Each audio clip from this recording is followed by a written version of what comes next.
Manipuri News Reader gi channel dagi mayam da video amta update tawjage. Press State of India dagi tholakpada haying khoi gi attack ta Miyoi ama Sire heiri mayam ko duka mayam loi phukta minasi mayam da share tawjarake siguma pawsi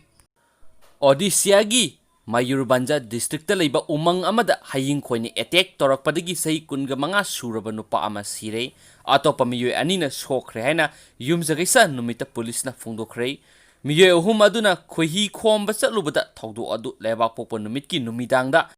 Kapti Pata Police Station gi manung chanba semsokta umangda thokibani haina officer amana phongdokhi laikhidraba Miyoi adu nemsokta village tagi Sonia Bota koba amani haina masak khangkre haina officer aduna pankhi